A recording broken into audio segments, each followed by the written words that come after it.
All right, in this video I'm going to show you the next technique that I'd like you to perform, which is the 6-inch coil pot right here. The 6-inch coil pot obviously needs to be 6 inches tall. The form must widen and narrow. I'm looking for a completely smooth surface, and it should have radial symmetry.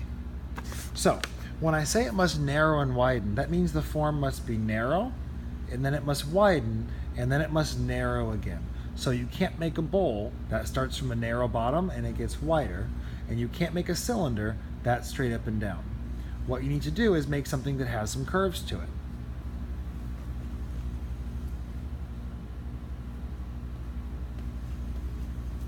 This is an example of a very simple coil pot that started from coils like this.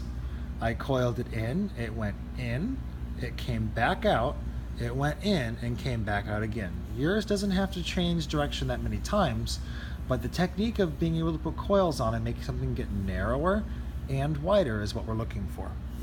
Other than that, I'm looking for your ability to smooth something out and then also to make it even all the way around. So, to start a coil pot, you might start from a piece of clay that you can flatten in your hand a little bit. You can put it on the table, hit it down flat, flip it over, hit it down flat, and now I've got a flattened piece of clay that's going to be my base. I also need this to probably be a circle. So I can use my pin tool and I can use a banding wheel. So if I put my piece of clay in a banding wheel, a very easy way to make a circle on my banding wheel. I could also roll a slab for this. This could be a small slab from the slab roller, but I just pounded it with my hand. I'm going to spin it and draw a little circle by holding my hand still, and now I have a circle on here. I'm going to cut that circle out with my pin tool, and this is going to be the base of my pinch pot.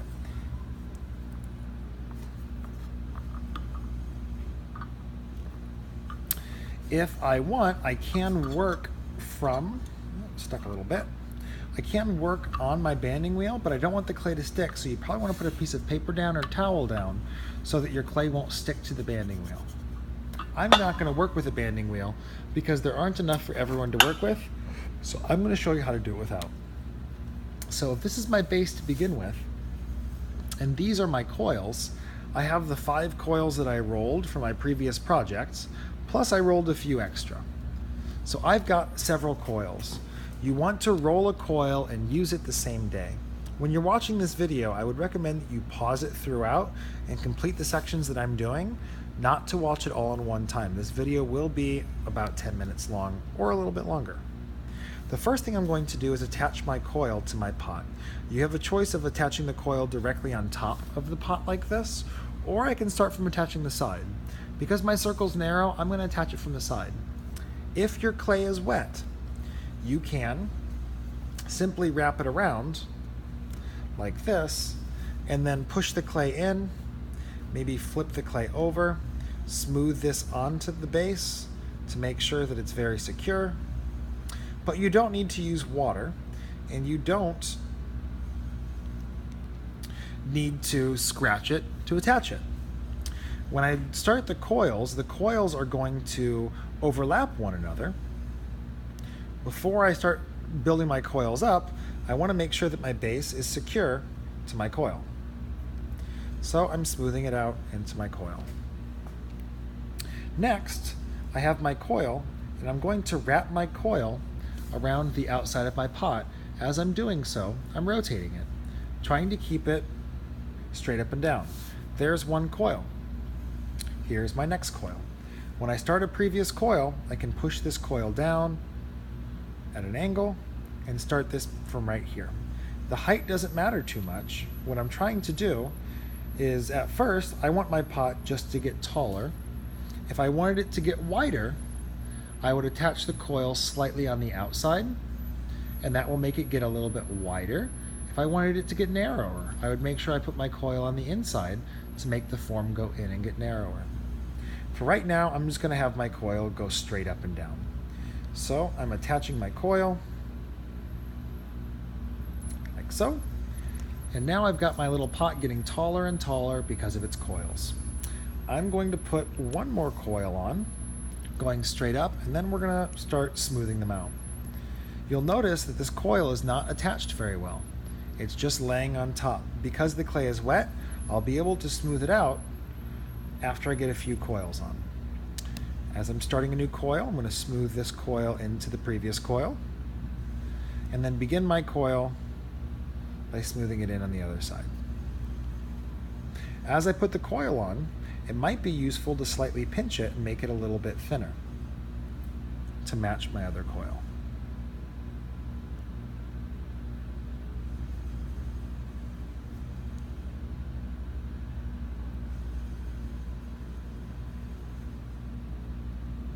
If I were on a banding wheel, I'd be rotating the banding wheel.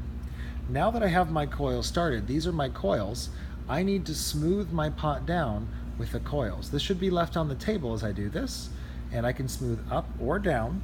Down is usually a little easier so the coils don't separate, and I'm going to smooth all my coils down with my finger on the outside and on the inside. This blends these coils together, making them stay attached. If you don't do this part, your pot might separate. So first I will smooth it down on the inside or the outside with my finger. Then I'll do the same thing with my finger on the inside. I could do both at the same time, but I'm going to slow it down so you can see how I do both. Now that I've smoothed it out, you'll notice that the coils, there's still evidence that there were coils, but they're pretty much blended together. Next, I'm going to do the same thing on the inside, but as I do it, I'm going to take my finger and either push down or push up and blend these coils on the inside. If I wanted this pot to start getting a little wider at the base, I could push out with my fingers, very similar to a pinch pot, and I could flex the clay out as I push the top in, and I would start getting a curve. But I want mine to stay straight up and down for now. So I'm going to spend a second and smooth out the inside.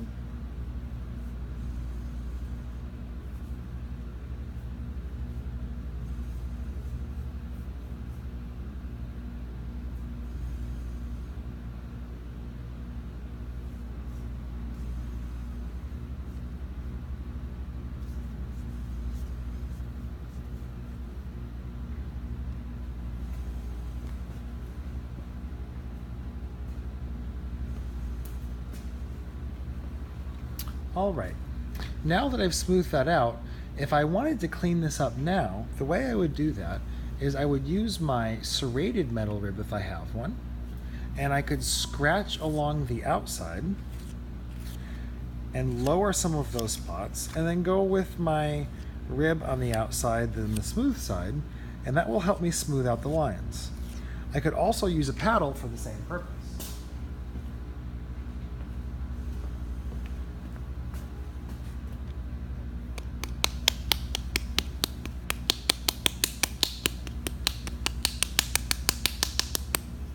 And that will help smooth out the surface. This clay is very wet, and it's going to warp my pot if I start paddling it and making one side flat. For now, a very light smoothing to keep the integrity of the wall, to keep it straight, is enough. So I'm very quickly just running the rib up the side of my pot to make sure that all my coils are blended.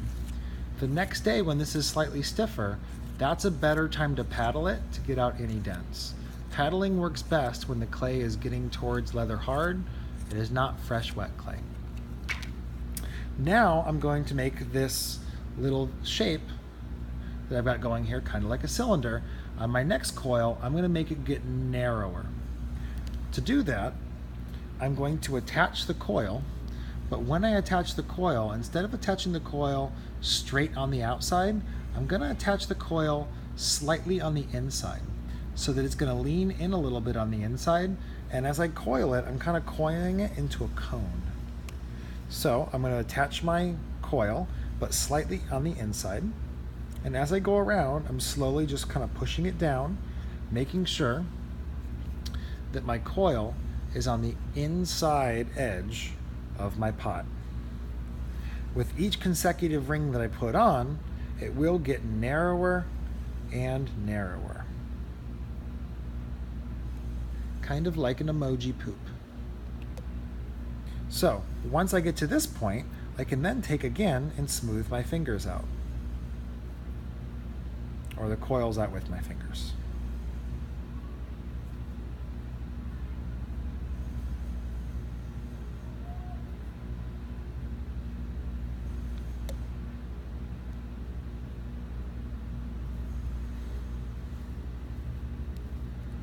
So we're using a lot of the same manipulation techniques as I did with a pinch pot.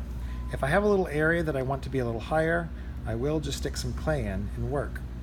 Now, if this is as far as you got, the next day, when you were going to attach a coil on this area, if you were going to put a coil up here, you would need to scratch this and scratch the coil, add some water to the outside like this,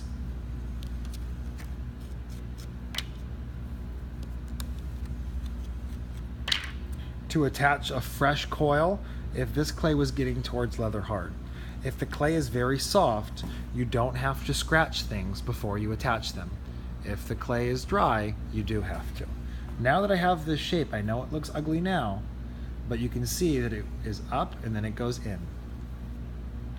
Now I can take my rib and I can clean up the sides a little bit, removing some of that excess clay. I can also use my fingers to smooth this surface to make it a little more even. Normally I wouldn't be holding this in my hand necessarily, it just is easier to see on the video. And I'm just taking my finger and smoothing out my uneven coils. At the same time, I can pinch the clay slightly, smooth the inside coils, and make the walls a little more even. You can see that there's a pinch pot technique that's going with this coil pot.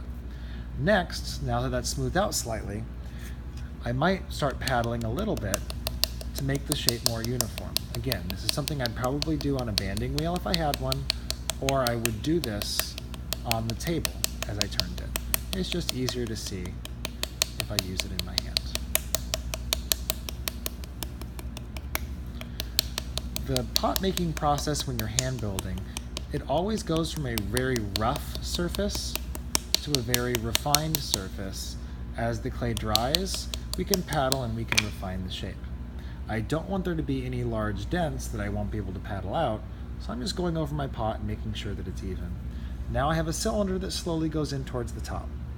The next thing I'm going to do is add another coil to the top to make the top slightly narrower or taller, and then I'll have it go out and try to make sure it's 6 inches. So I've got my coil here. I'm going to wrap it on the top. The coil gets slightly thicker, so I'm going to thin this coil out. Then I'm going to do one more coil the same way.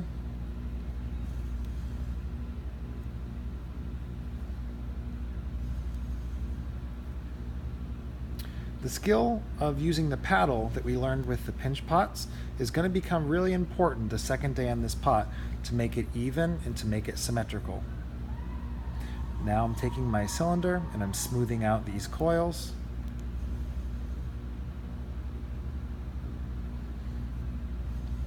Straightening up the cylinder slightly.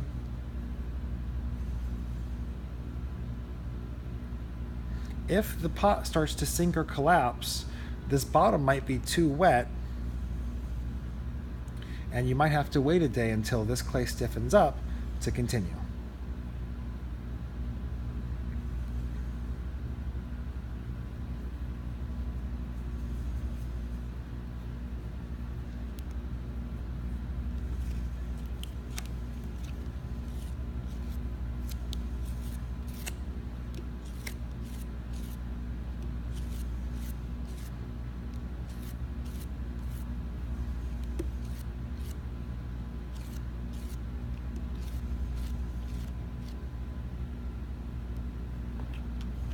Now, if I wanted to put one final coil and I wanted to make it go out, how I would do that is I would attach the coil on the outside of the form and slowly let that coil expand. I'm going to pinch this coil as I go so I get a little bit more height from my coil.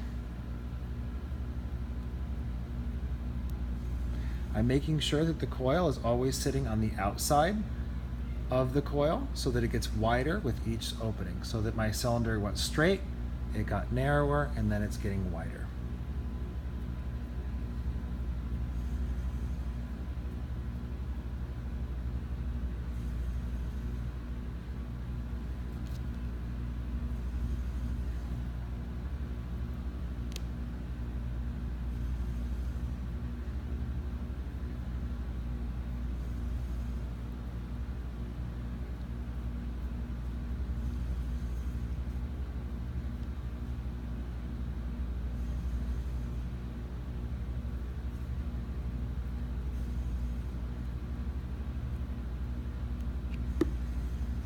Next, I could take my serrated rib and scratch this area here.